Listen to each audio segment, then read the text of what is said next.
سلام دوستان، سلام مخلصان. ما در شهرستان حضور داریم. یک سرود میخوانیم برای شما. استاد از دلیر نظرов بیایید.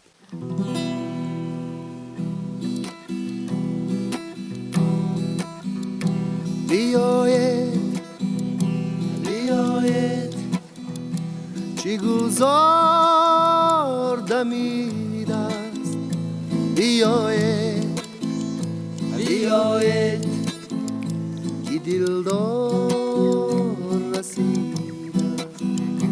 بیایید بیایید کی گلزار دمید است. بیایید بیایید کی دلدار رسید است.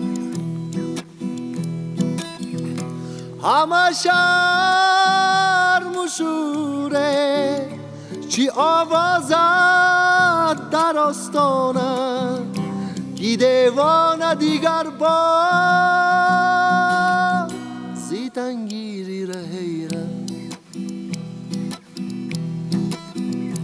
بیایید بیایید کی گلزار دمید است. بیایید بیایید کی دلدار رسید است.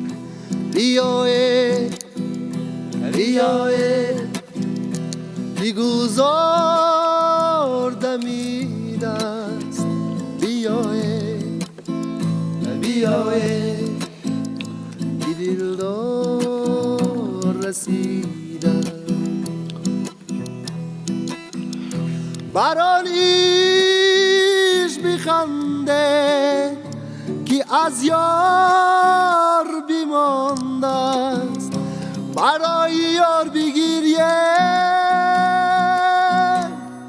کی از یاد بریده.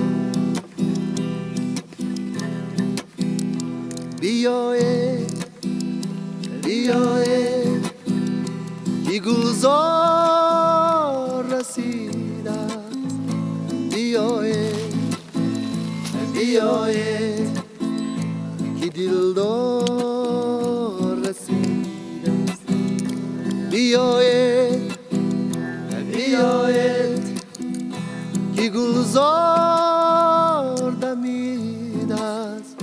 بیایید بیایید کی دلدار رسید است.